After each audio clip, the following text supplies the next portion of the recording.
आपका Bunty chapter 1। Mummy dressing table के सामने बैठी तैयार हो रही हैं। बंटी पीछे खड़ा चुपचाप देख रहा है। मम्मी जब भी कॉलेज जाने के लिए तैयार होती हैं, बंटी बड़े कौतूहल से देखता है। जान तो वह आज तक नहीं पाया, पर उसे हमेशा ऐसा लगता है कि ड्रेसिंग टेबल की इन रंग बिरंगी शीशियों में, छोटी बड़ी डिब्बियों में जरूर कोई जादू है कि मम्मी इन सबको लगाने के बाद एकदम बदल जाती है। कम से कम बंटी को ऐसा ही लगता है कि उसकी मम्मी अब उसकी नहीं रही, कोई और हुई हो गई है। पूरी तरह तैयार होकर हाथ में पर्स लेकर मम्मी ने कहा, देखो बेटे, धूप में बाहर नहीं निकलना। हाँ। फिर फूफी को आदेश दिया, बंटी जो खाए वही बनाना, एकदम बंटी की मर्जी का खाना, समझी। चलने से पहले मम्मी ने उसका गाल थपथपाया, बालों में उंगलियां फंसाकर बड़े प्यार से बाल झंझोड़ दिए। पर बंटी जैसे बुत बना खड़ा रहा। बाह पकड़कर झूला नहीं, किसी चीज की फरमाइश नहीं की। मम्मी ने खींचकर उसे अपने पास सटा लिया, पर एकदम चिपक कर भी बंटी को लगा जैसे मम्मी उससे बहुत दूर हैं, और फिर वे सचमुच ही दूर हो गईं। उनकी चप्पल की खटखट जब बरामदे की सीढ़ियों पर पहुंची तो बंटी कमरे के दरवाजे पर आकर खड़ा हो गया। बाहर मम्मी जब फाटक खोलकर सड़क पार करके घर के ठीक सामने बने कॉलेज में घुसी तो बंटी दौड़कर अपने घर के फाटक पर खड़ा हो गया, सिर्फ दूर जाती हुई मम्मी को देखने के लिए। वह जानता है मम्मी अब पीछे मुड़कर नहीं देखेंगी, नपे तुले कदम रखती हुई सीधी चलती चली जाएंगी। जैसे ही अपने कमरे में सामने पहुंचेंगी, चपरासी सलाम ठोकता हुआ दौड़ेगा और चिक उठाएगा। मम्मी अंदर घुसेंगी और एक बड़ी सी मेज के पीछे रखी कुर्सी पर बैठ जाएंगी। मेज पर ढेर सारी चिट्ठियां होंगी, फाइलें होंगी। उस समय तक मम्मी एकदम बदल चुकी होंगी। कम से कम बंटी को उस कुर्सी पर बैठी मम्मी कभी अच्छी नहीं लगी। पहले जब कभी उसकी छुट्टियां होती और मम्मी की नहीं होती, मम्मी उसे भी अपने साथ कॉलेज ले जाया करती थी। चपरासी उसे देखते ही गोद में उठाने को लगता तो वह हाथ झटक देता। मम्मी के कमरे के एक कोने में ही उसके लिए एक छोटी सी मेज कुर्सी लगवा दी जाती, जिस पर बैठकर वह ड्राइंग बनाया करता। कमरे में कोई भी घुसता तो एक बार हंसी लपेटकर आंखों ही आंखों में जरूर उसे दुलार देता। तब वह मम्मी की ओर देखता, पर उस कुर्सी पर बैठकर मम्मी का चेहरा अजीब तरह से सख्त हो जाया करता है। लगता है मानो अपने असली चेहरे पर कोई दूसरा चेहरा लगा लिया हो। मम्मी के पास जरूर एक और चेहरा है। चेहरा ही नहीं, आवाज भी कैसी सख्त हो जाती है। बोलती हैं तो लगता है जैसे डांट रही हूं। बंटी को मम्मी बहुत ही कम डांटती हैं, बस प्यार करती हैं। इसलिए यूं सख्त चेहरा लिए डांटती प्रिंसिपल की कुर्सी पर बैठी मम्मी उसे कभी अच्छी नहीं लगती।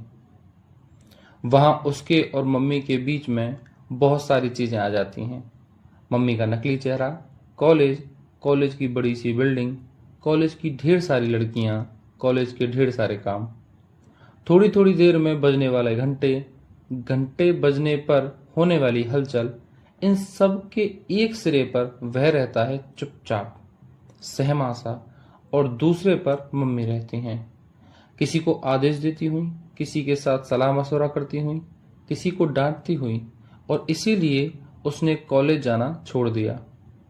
घर में चाहे वह अकेला रह ले, पर वहां नहीं जाता। वहां किसके पास जाए? मम्मी तो वहां रहती नहीं, रहती है बस एक प्रिंसिपल, जिसके चारों ओर बहुत सारे काम, बहुत सारे लोग रहते हैं। नहीं रहता है तो केवल बंटी। थोड़ी देर तक बंटी गेट पर खड़े खड़े आने जाने वालों को यूं ही देखता रहा, फिर लोहे के फाटक पर झूलने लगा। सामने से दो लड़के साइकिल पर बातें करते हुए गुजर गए तो उसने सोचा, थोड़ा और बड़ा हो जाएगा तो वह भी 2 पहिए की साइकिल खरीदेगा। वह जानता है मम्मी उसे कभी बाहर निकलकर साइकिल नहीं चलाने देंगी। जाने क्यों, उन्हें हमेशा यही डर लगा रहता है कि वह बाहर निकला और एक्सीडेंट हुआ। वह जरूर बाहर जाएगा। पुलिया पर जब बिना पेडल मारे ही फर्राटे से साइकिल उतरती है तो कैसा मजा आता होगा। उसके बाद आंखों के सामने वे बड़े बड़े मैदान तैर गए जो स्कूल जाते समय बस में से दूर दूर दिखाई देते हैं। मैदान के दूसरे सिरे पर बनी हुई पहाड़ियों, जिनके पीछे से सूरज निकल डूब कर दिन और रात करता है। कौन जाने उन पहाड़ियों की तलहटी में कोई साधु बैठा हो, जिसके पास जादू की खड़ाऊं हो, जादू का कमंडल हो। एक बार जाकर जरूर देखना चाहिए, पर जाएं कैसे? साइकिल मिलने से जाया जा सकता है, बस किसी को बताए नहीं और चलता चला जाए तो पहुंच ही सकता है। पर मम्मी को मालूम पड़ जाए तो बाप रे। मम्मी उसे बहुत ज़्यादा घर से बाहर नहीं जाने देती हैं, पर मम्मी को पता ही नहीं चल पाता है कि पलंग पर उनकी बगल में लेटे लेटे वह उन साधुओं की तलाश में कहाँ कहाँ घूमता है, अनदेखे अनजाने पहाड़ों में, जंगलों में, घाटियों में। अब छुट्टी के दिन समझ ही नहीं आता वह क्या करे। एक बार यूं ही बगीचे का चक्कर लगाया। मोगरे खूब महके हुए थे। एक एक पौधे को उसने खूब प्यार से छुआ, फिर गिनकर देखा कितनी नई कलियां खिली हैं। हर एक पौधे की फूल पत्तियों का हिसाब किताब उसके पास है। एक दो पौधों की पत्तियां गंदी लगीं तो जल्दी से पाइप लेकर उन्हें धोया, कुछ इस ढंग से जैसे मम्मी सवेरे सवेरे उसका मुंह धुलाती हैं। बस हो गई साफ, चलो अब हवा में झूलो। भीतर आया तो कमरे में घुसते ही नजर ड्रेसिंग टेबल पर गई। वही रंग बिरंगी शीशियां और मम्मी का वही सख्त चेहरा याद आ गया, रूखा रूखा और एकदम बदला हुआ। कैसे बदल जाता है चेहरा। और तब न जाने कितनी बातें एक साथ दिमाग में घुमड़ने लगीं। तुम यहां खड़े खड़े क्या कर रहे हो बंटी भैया? चलकर नहा काहे नहीं लेते? हाथ में झाड़ू लिए लिए फूफी घुसी तो बंटी ने झाड़ू छीन लिया और उसके हाथ पर झूलता हुआ बोला, फूफी वह कहानी सुनाओ तो सोनल रानी की, जो सचमुच में डायन थी और रानी बनकर रहती थी। एलो, और सुनो, यह कहानी सुनने का वक्त है? काम सारा पड़ा है और तुम्हें कहानी सूझ रही है। कहानी रात में सुनी जाती है, दिन में नहीं। नहीं, मैं तो अभी सुनूंगा। कोई काम वाम नहीं। फिर आंखों में जाने कितना कौतूहल भर कर पूछा, अच्छा फूफी, वह डायन से रानी कैसे बन जाती थी? उसके पास जादू था? और क्या, तो डायन थी, सारे जादू बस में कर रखे थे। बस जो चाहती बन जाती, मन होता वैसा वेश धर लेती। क्यों फूफी, आदमी भी चाहे तो ऐसा कर सकता है? कैसे कर लेगा आदमी? आदमी के बस में क्या जादू होता है? तुमने डायन देखी है फूफी? कैसी होती होगी? जब आदमी के भेष में होती होगी तब तो कोई पहचान भी नहीं सकता होगा। बंटी की आंखों में जाने कैसे कैसे चित्र तैरते लगे। अरे हमने नहीं देखी कोई डायन वायन, तुम चलकर नहा लो। नहीं, अभी नहीं नहाता। और बंटी पीछे के आंगन में आया तो झमझम करती सोनल रानी भी साथ आ गई। 7 मंजिले महल में रहने वाली 700 दास दासियों में घिरी सोनल रानी। ऐसा रूप कि ना लोगों ने देखा ना सुना। राजा तो जैसे प्राण देते, कोई भला देखता भी कैसे। वह रूप क्या कोई आदमी का था? वह तो डायन का जादू था। फिर धीरे धीरे कहानी की एक पूरी की पूरी दुनिया खुलती चली जाती। भेड़ बनाकर रखे हुए राजकुमार, मैना बनाकर रखी हुई राजकुमारी, ऐसा कुछ होता जरूर है जिससे आदमी भेष बदल लेता है। बंटी फिर भीतर गया, चुपचाप ड्रेसिंग टेबल के पास जाकर शीशियों को उठा उठा कर देखने लगा। एक बार मन हुआ अपने मुंह पर भी लगा देखे, क्या उसका चेहरा भी मम्मी की तरह बदल जाएगा। यह है क्या? तुम फिर ड्रेसिंग टेबल के पास पहुंच गए। फूफी खड़ी हंस रही थी। बंटी एकदम सक पका गया। हम कहते हैं यही शौक रहे तुम्हारे तो बड़े होकर तुम जरूर लड़की बन जाओगे। मारूंगा मैं फिर वही गंदी बात कही तो। बंटी हाथ उठाकर अपनी झेप गुस्से में छिपाने लगा। फूफी भी अजब है, मम्मी कभी प्यार करते हुए उसे गोद में बिठा लेंगी या अपने साथ लिटाकर कहानी सुनाएंगी तो हमेशा उसे ऐसे ही चढ़ाएंगी। तुम अभी तक माँ की गोद में चिपक कर बैठते हो। छी छी, तुम तो एकदम लड़की हो बंटी भैया। देख लो मम्मी, ये फूफी। पर मम्मी है कि फूफी को कुछ नहीं कहती, बस हंसती रहती है, क्योंकि उस समय घर में जो रहती है मम्मी, वह भी एकदम मम्मी बनी हुई। कॉलेज में हो तो पता लगे इस फूफी को, ऐसी घुड़की मिले कि सारा चढ़ाना भूल जाए। मेरा तो बेटा भी यही है, बेटी भी यही है। हंसती हुई मम्मी उसे अपने से और ज्यादा सटा लेती है। उस समय फूफी के सामने माँ की बाहों से छूटकर भागने के लिए वह जरूर कसमसाता रहता है, पर यूं उसे मम्मी की गोद में बैठना, उनके साथ सटकर सोना अच्छा लगता है। सोने से पहले मम्मी उसे रोज कहानी सुनाती है, राजा रानी की, परियों की, ऐसे ऐसे राजकुमारों की जो अपनी माँ को बहुत प्यार करते थे और अपनी माँ के लिए बड़े बड़े समुद्र तैर गए थे, ऊंचे ऊंचे पहाड़ पार कर गए थे। फिर मम्मी उसे गाल सहलाते हुए पूछती, अच्छा बता, तू मेरे लिए कितना सब करेगा बड़ा होकर, या कि निकाल बाहर करेगा? हटाओ बुढ़िया को, बोर करती है। दत्त, मम्मी को भी नहीं छोड़ूंगा, मम्मी को कभी नहीं छोड़ूंगा। तब मम्मी निहाल होकर उसे बाहों में भर लेती और उसके गालों पर ढेर सारे किस्सी देती। फिर पता नहीं छत में क्या देखने लगती, बस फिर देखती ही रह जाती और उसे लगता जैसे उसके और मम्मी के बीच में फिर कहीं कोई आ गया है, पर कौन, यह वह ना समझ पाता। मम्मी के चेहरे पर गहराती हुई उदासी की परतें उसे कहीं हल्के से बेचैन कर देती। उसका मन करता कि मम्मी को पक्की तरह समझा दे कि वह उन्हें कभी नहीं छोड़ेगा, पर कैसे? और जब कुछ भी समझ में नहीं आता तो वह मम्मी के गले में हाथ डालकर लिपट जाता। तभी फूफी की बात याद आ जाती है। फूफी बकवास करती है। कहीं मम्मी को प्यार करने से या मम्मी के साथ सोने से कोई लड़का लड़की बन जाता होगा भला? तुम नहा लो बंटी भैया, कहो तो हम नहला दें? नहीं, अपने आप नहाऊंगा, बड़ी आई नहलाने वाली। तो जाओ अपने आप नहाओ, हम कपड़ा वपड़ा निकाल कर रख देते हैं। अभी नहीं नहाता, जब मर्जी आएंगी नहाऊंगा। फूफी को लेकर अभी भी गुस्सा भरा हुआ है।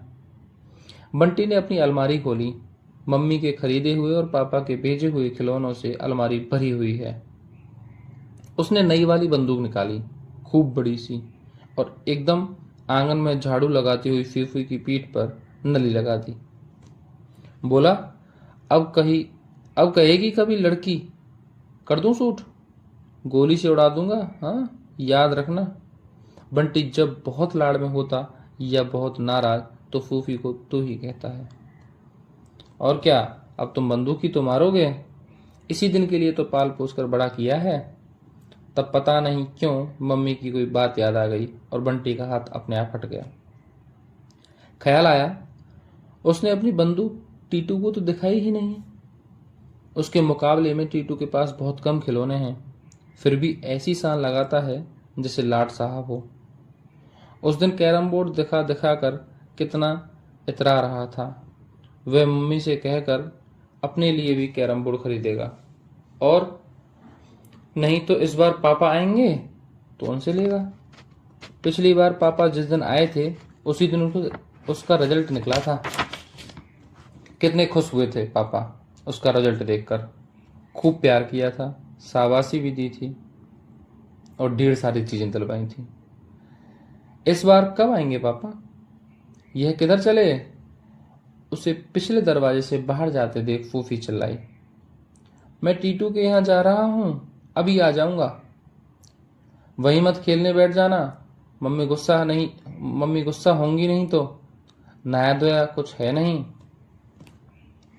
बंटी दूर निकल आया। फूफी की तो आदत है कुछ न कुछ बकते रहने की। टीटू के घर के दरवाजे पर आकर 1 मिनट को झिझका, कहीं सबके पहले टीटू की अम्मा ही न मिल जाए। कैसे बोलती हैं वे भी। एक दिन इसी तरह छुट्टी के दिन सवेरे सवेरे आ गया था तो वो बोली, आ गए बंटी, छुट्टी के दिन तो तुम्हारा सूरज भी इसी घर में उगता है और इसी घर में डूबता है। तो मन हुआ कि उल्टे पैरों लौट जाए। मम्मी तो टीटू को कभी ऐसे नहीं कहती, चाहे वह सारे दिन रह ले। उसका बस चले तो वह कभी टीटू के घर नहीं जाए। वैसे भी उसे अपने ही घर में खेलना अच्छा लगता है। फूफी कहती है, घर में काहे नहीं अच्छा लगेगा, ऐसी लाड साहबी करने को और कहाँ मिलती है बच्चों को। टीटू से कितना कहा कि तू ही आ जाया कर छुट्टी के दिन, पर शाम के पहले वह कभी आता ही नहीं। घर में ही खेलता रहता है। बिंदा है, सन्नो है। कहने दो, कहती हैं तो बंदूक दिखाकर अभी लौट जाऊंगा। मैं वहां रुकूंगा ही नहीं। और सूरज तो अब कभी का उग गया। बरामदे में ही टीटू की अम्मा बैठी तरकारी काट रही हैं। क्षण भर को पांव ठटक गए। न भीतर जाते को बना, न लौटते। कौन? बंटी? आओ। अरे बड़ी जोरदार बंदूक ले रखी है। इतनी बड़ी किसने दिलवाई?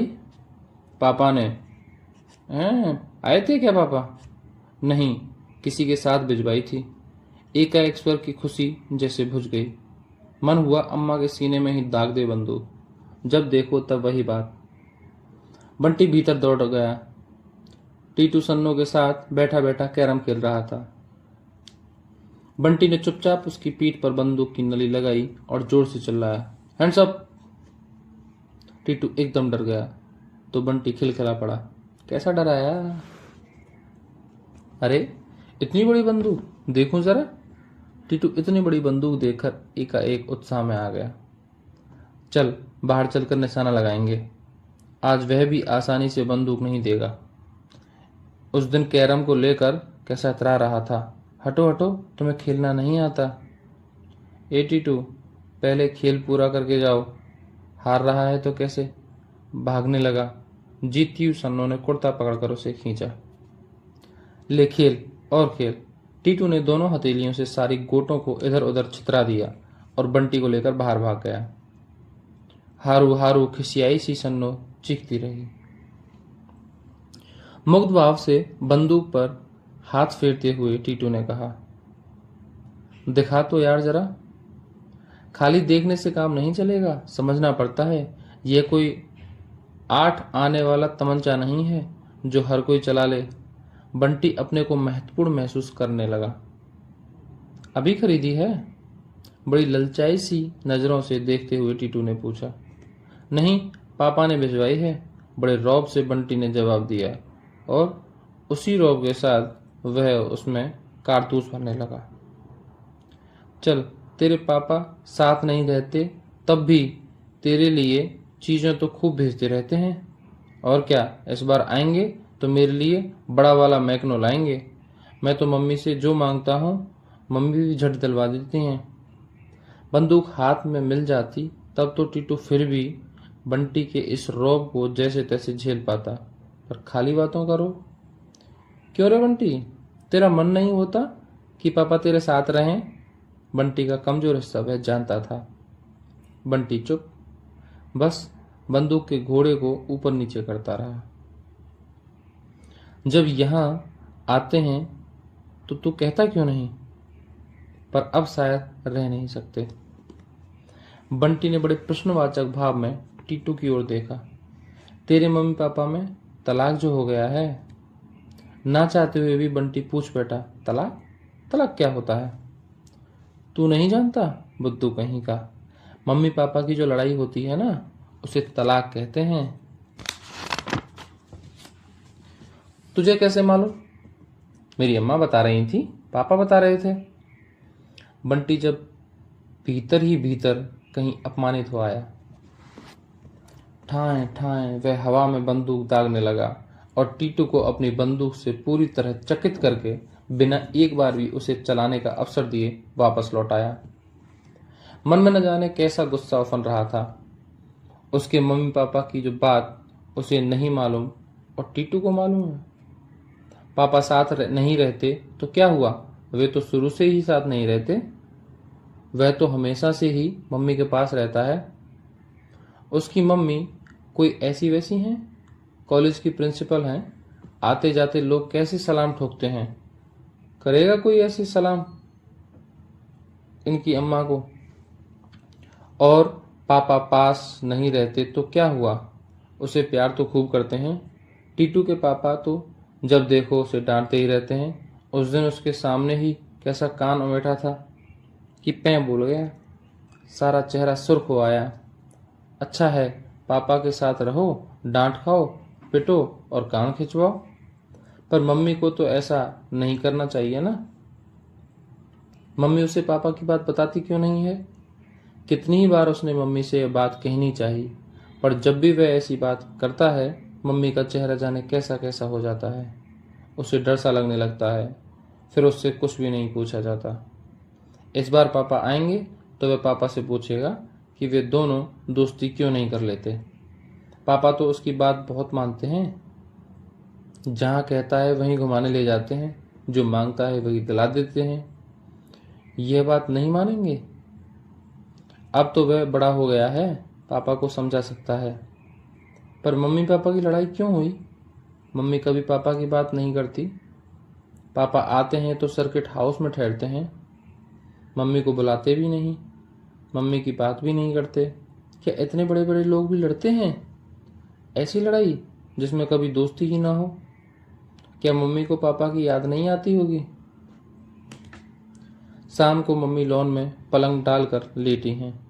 मौसम में हल्की सी ठंडक है, पर फिर भी बाहर खूब अच्छा लग रहा है। मम्मी की छाती पर एक खुली हुई किताब उल्टी रखी है। आसमान में जाने क्या देख रही हैं मम्मी। बंटी दौड़ दौड़ कर क्यारियों में पानी डाल रहा है। टीटू पाइप लेकर पौधे धो रहा है। धुलकर पत्तियां कैसी चटकीली हो उठती हैं। रात रानी की महक धीरे धीरे चारों ओर फैलने लगी है। हर पौधे, हर फूल और हर गंध के साथ बंटी का जैसे बड़ा गहरा संबंध है। पानी दे चुकने के बाद बंटी ने एक बड़ा सा मोगरे का फूल तोड़ा। इस बगीचे में से फूल तोड़ने का अधिकार केवल बंटी का है, क्योंकि यह बगीचा केवल उसी का है। बिना उससे पूछे तो मम्मी भी नहीं तोड़ सकती। फूल लेकर वह चुपचाप गया और लेटी हुई मम्मी के बालों में खोंच दिया। मम्मी बड़ा मीठा सा मुस्कुराई और पकड़कर उसे अपने पास खींच लिया। लाड़ कर रहा है मम्मी को, और बैठकर फूल को ठीक से पीछे की ओर लगा लिया। इस समय मम्मी कितनी अच्छी लग रही हैं। वैसे तो शाम के समय मम्मी बिल्कुल उसकी अपनी हो जाती हैं। बालों की खूब ढीली ढीली चोटी और चेहरा भी एकदम मुलायम सा। कोई तनाव नहीं, कोई सख्ती नहीं। हमेशा ही इस समय बंटी को मम्मी बहुत अच्छी लगती हैं, बहुत सुंदर भी। कभी कभी वह मम्मी की नज़र बचाकर एकटक मम्मी को देखता रहता है। मम्मी की ठोड़ी का तिल उसे बहुत अच्छा लगता है। रात में पास लेटता है तो अक्सर उस पर धीरे धीरे उंगली फिराता रहता है। उसे आज भी याद है, पहली बार जब उसने ऐसा किया था तो मम्मी जैसे चौंक गई थी। एकदम उसका हाथ हटा दिया था और बड़ी देर तक उसके चेहरे पर जाने क्या देखती रही थी, अजीब अजीब नजरों से। फिर एक गहरी सांस छोड़कर वे छत की ओर देखने लगी थी। उनका चेहरा न जाने क्यों बड़ा उदास और बेजान हो आया था। वह जैसे भीतर ही भीतर सहम गया था। उसकी समझ में ही नहीं आया कि आखिर उसने ऐसा क्या किया जो मम्मी इतनी उदास हो गई, और उसने तय कर लिया कि अब वह कभी तिल पर हाथ नहीं रखेगा। पर 3-4 दिन बाद मम्मी ने खुद ही उसकी उंगली लेकर तिल पर रख दी। फिर मुझे अच्छा लगता है, और हंसने लगी। मम्मी भी सचमुच अजीब हैं, इन्हें कभी कभी कुछ हो जाता है। आज रात में तिल पर उंगली फेर फेर कर ही बात करेगा, पापा वाली बात। अब वह सब समझता है। हिस्ट्री में रामायण महाभारत की लड़ाई की बात समझ ली, मम्मी पापा की लड़ाई की बात नहीं समझ सकता। मम्मी बताएं तो टीटू के अम्मा पापा उसे सब बता सकते हैं, और मम्मी उसे नहीं बता सकती। सवेरे की कचोट जैसे फिर ताजी हो आई। टीटू को दिखाते हुए बंटी मम्मी के गले से झूल गया। लो देख लो मम्मी कैसे दुलार करती हैं मेरा। तुम झूमो तो जरा अपनी मम्मी के गले में, ना झटक कर, अलग कर दें तो कहना। ना रहे पापा उसके पास, उससे क्या, मम्मी अकेली जितना प्यार करती हैं उसे, तुम्हारे अम्मा पापा मिलकर भी उतना प्यार नहीं करते। और उसकी आंखों के सामने खटिया पर नंगे बदन बैठे, कभी खांसते तो कभी पेट पर हाथ फेरते टीटू के पापा और हल्दी के दागों से भरी साड़ी पहने अम्मा घूम गई। तब मन एक गर्वयुक्त तृप्ति से भर गया। हुलसकर उसने कहा, मम्मी आज बहुत बहुत लंबी वाली कहानी सुनाओ। कहानी चल रही है 7 भाई चंपा की। सौतेली माँ ने कैसे 7 लड़कों को मरवाकर गिरवा दिया। जहां जहां बच्चे गाड़े गए वहां वहां चंपा एक एक पेड़ उगाया। सौतेली माँ बहुत बुरी होती है मम्मी। हाँ और नहीं तो क्या, मारकर गड़वा देती है। बच्चों के पापा ने क्यों कुछ नहीं कहा? सौतेली माँ ने उन्हें पता ही नहीं लगने दिया। हाँ, ऐसा भी कभी हो सकता है? झूठ। 7 बच्चे गायब हो जाएं और पापा को पता भी ना लगे। हाँ होता है ऐसा। पापा कोई ऐसा वैसा आदमी था, राजा था।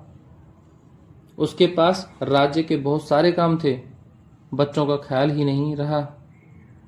पापा लोग ऐसे ही होते हैं, उन्हें बच्चों का ख्याल कभी रहता ही नहीं। ये तो माँ ही होती है जो। और मम्मी एकाएक चुप हो गई। उसने मम्मी की ओर देखा। मम्मी वैसे ही आसमान की ओर देख रही हैं।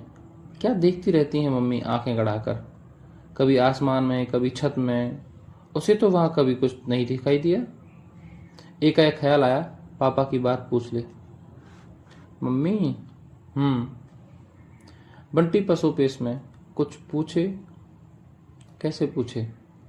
मम्मी ने कहीं डांट दिया या कि मम्मी बहुत उदास हो गई तो? शाम और रात में ही तो वह मम्मी के बहुत बहुत पास हो जाता है। सवेरे तो इन्हीं मम्मी में से एक और मम्मी निकल आती है। उसने एक बार फिर मम्मी की ओर देखा। आंखें आसमान पर टिकी हुई, लटें चेहरे पर बिखरी हुई। सचमुच मम्मी सुंदर हैं।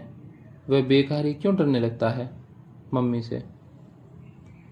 उसने हिम्मत जुटाकर कहा, मम्मी मम्मी। इस बार मम्मी ऐसे चौंक कर बोली जैसे कहीं और चली गई थी।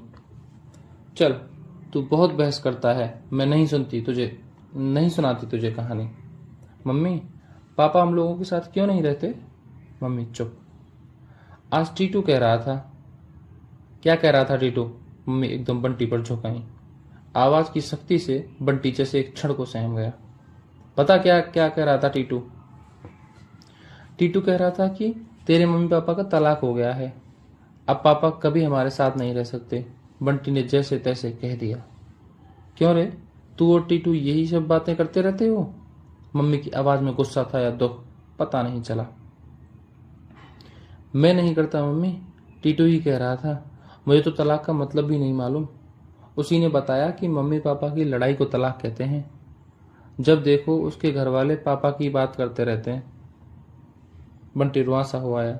मम्मी एकाएक ढीली हो आई, ठंडी सांस खींचकर बोली, करने दो, इन लोगों के पास ये बातें ना हो तो ये जिए कैसे बेचारे। फिर बंटी को अपने पास खींचती हुई बोली, पापा नहीं रहते तो क्या, मैं तो हूं तेरे पास। और उसके बाद बंटी से कुछ भी नहीं पूछा गया, कुछ भी नहीं कहा गया। मम्मी उसे कितना ही प्यार करें फिर भी वह मम्मी से कहीं डरता जरूर है। कितनी बातें सोची थी उसने आज कहने के लिए, दिन में कई बार दोहरा दोहरा कर भी देख लिया था, पर हमेशा की तरह बात बीच में ही टूट गई। मम्मी चुप चुप उसके बालों और गालों पर उंगलियां फिराने लगी। दोनों चुप हो गए तो दूर लेटी फूफी की आवाज ही हवा में थिरकती रही, उखड़ा बिखरा स्वर, मेरे तो गिरधर गोपाल दूसरा ना कोई। हवा में ठंडक बढ़ गई। चल भीतर चल। और बंटी मम्मी के पीछे पीछे अंदर चला गया। बाहर था तो जैसे मन के सारे प्रश्न चारों ओर फैले हुए थे। कमरे में आते ही सब सिमटकर मन में समा गए और बंटी को एक अजीब सी बेचैनी होने लगी। कैसे पूछे वह, क्यों नहीं बताती मम्मी उसे कुछ? अच्छा, मम्मी को क्या कभी भी पापा की याद नहीं आती? वह तो टीटू या कुन्नी से अगर लड़ाई कर लेता है तो 2-3 दिन तो बिना बोले रह लेता है, अकेला अकेला खेलता रहता है, पर उसके बाद तो ऐसा जी घबराने लगता है कि बोले बिना रहा ही नहीं जाता। कुछ ना कुछ बहाना निकाल कर फिर दोस्ती कर लेता है। अकेला अकेला खेला भी कितने दिन तक आखिर। पर मम्मी तो हमेशा से ही अकेली रह रही हैं। तलाक में फिर क्या दोस्ती हो नहीं सकती? किससे पूछे? कल टीटू से ही पूछेगा। टीटू अगर तलाक की बात जानता है तो तलाक की दोस्ती की भी जरूर जानता होगा। धन्यवाद। अगला चैप्टर पढ़ने के लिए या सुनने के लिए हमें फॉलो करें।